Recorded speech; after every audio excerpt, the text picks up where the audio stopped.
I have other emitters as well. So an emitter I first worked on was the bug emitter. So this is pretty much just like a spatialized type of setting.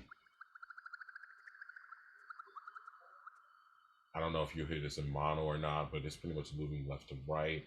I have like a transition set on it with some different type of parameters. I tuned it up a little bit, but pretty much it'll do these things. It's set up in a switch or a random container, so it's just playing all these random audios at different sets of times. And yeah, it's pretty cool. I have that set up with an reverb effect. I have some like listener automation on it, just like some similar paths that I wanted to like kind of change up, just to change the perspective. Um, I have that as an emitter. I have a switch emitter, and that's pretty much just this is audio, just to kind of signal it. Um, I had that turned down. I didn't really do much with it. It's just gonna loop. I have the loop set up and to kind of seamlessly do it. No effects on it, but I do have the attenuation on there. So for the emitter purpose, so when you get closer to it, it'll go like this. But if you are further away, it'll do this. So I had that for a bunch of my sounds, which I found interesting. So I was able to do that for other things like the pressure pad. So that's a different sound, but same attenuation. And I wanted to add that stone effect to it just so it kind of sounds like it's a pressure pad when you're trying to get closer to it. But it's the same thing as the switch emitter. And those have their like equal price. And I was just gonna trigger that using a box collider and just like an on collision setting in Unity. However, I can't show it because my Unity is crashing. But it was just gonna play this out.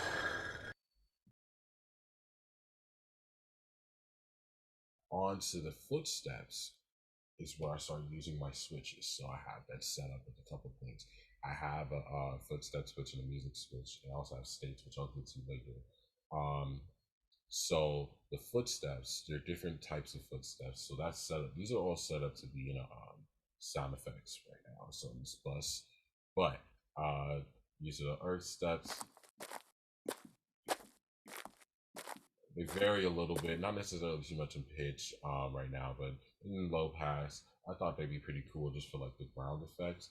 And then here's I saw a couple puddles in the game, so I was just gonna have a couple of them just blend in with the footsteps when you go there, and then this is just stone for when you go into the other part of the game. And I pretty much just had pitch going here just because it's a larger part of the game, and I wanted to vary that because you'll be walking around a lot. And I have that all put into a switch. That's all going to the sound effects uh, bus, and yeah, that's pretty much this. That's pretty much that switch. Um, and I have another switch for music, and I can talk about that a little bit. So pretty much, I have the music. I put the music in a switch, and I was what I was originally going to do. I wasn't able to figure out how to do it with states, unfortunately. But what I was going to do was I was just going to have it kind of like a box collider, like sort of how you would for footsteps.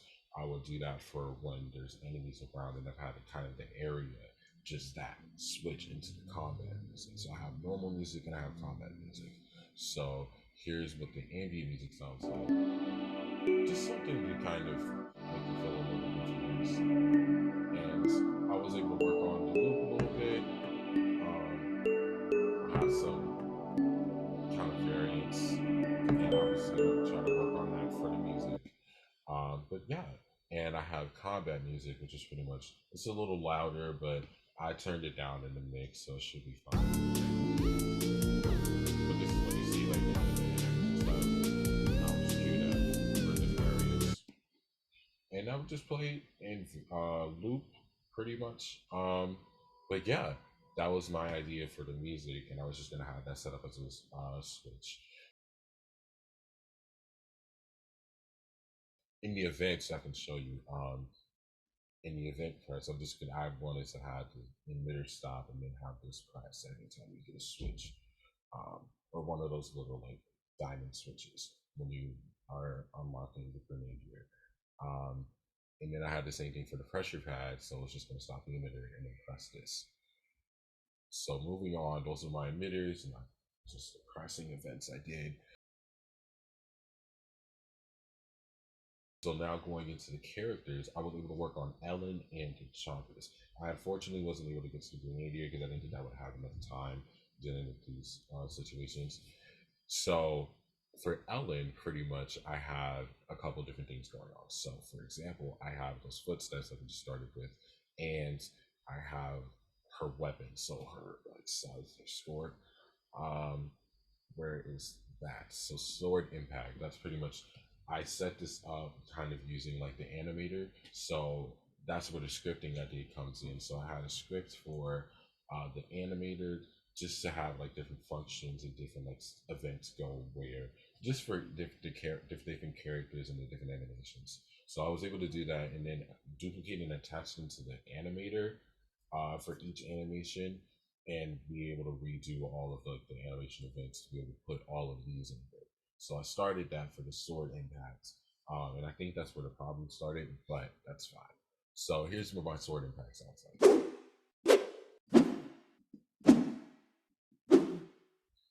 And there's different ones, and I was gonna pair with the sword, the voice impact, which I just haven't.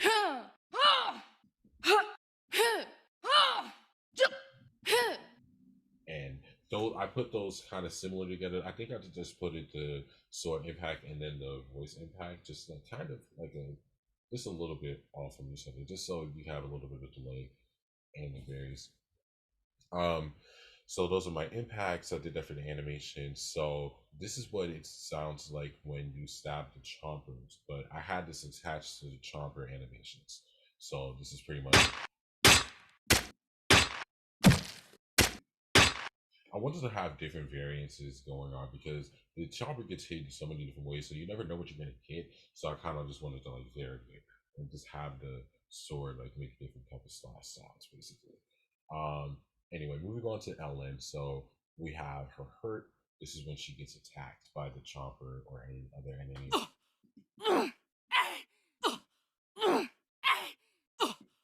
And that's pretty much what happens there. So all of these are in random containers. There's a death sequence I had over here, and it's just one thing. I wanted it to be one thing just because I figured that it wouldn't need to have too much going on in terms of that. Yeah, so it's just pretty much that. And then I have a state set up, and I'll show that later. Um, so pretty much I have that for Ellen amongst other things. So and then I have the chopper. So this is what it sounds like when you have an alert. So the alert is pretty much this.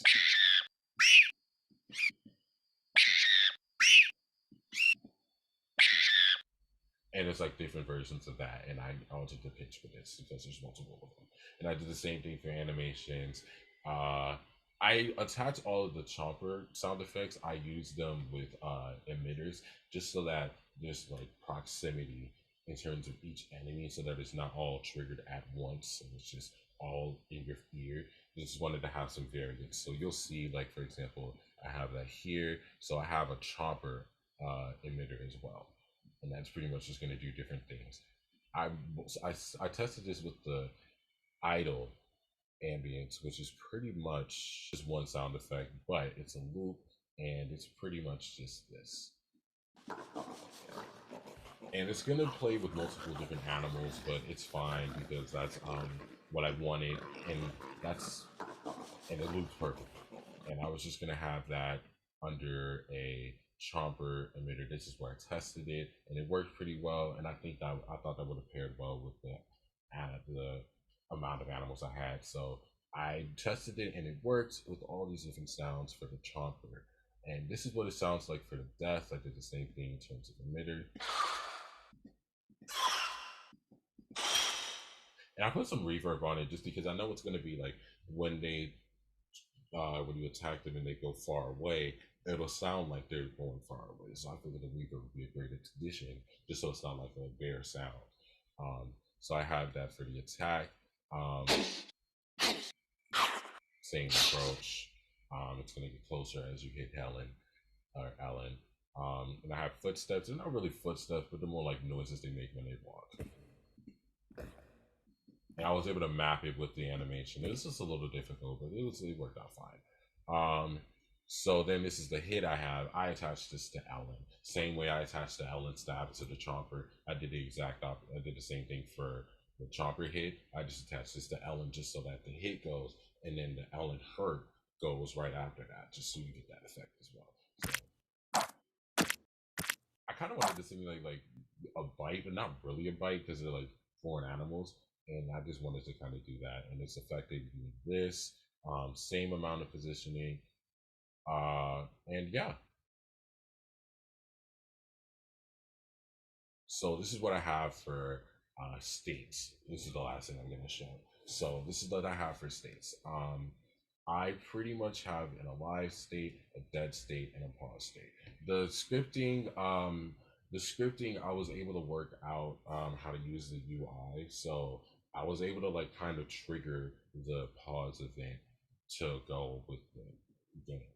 But I did a different thing for the alive and dead, or the alive and dead. The same thing I did for alive and pause. That was the way you showed me, which thank you for showing me that. So here's what it sounds like alive, and I'll pretty much just play the music because it's probably the most popular. Um, so I'll just play the combat. This is what it sounds like alive, and this is what it happens when you press pause. Sorry about that. This is what happens when you press pause. And this is what happens when you die. I wanted to do something a little different. So I have like a different type of thing going on. And it's gonna be for a short minute, so I didn't think it was gonna be too bad. So if we go back to the here, you can see that I did some automation with my different states on the buses because I figured that would be a little easier than trying to go through each sound of doing it, just to kind of collect them all together and be able to group them together. And then here's sound effects.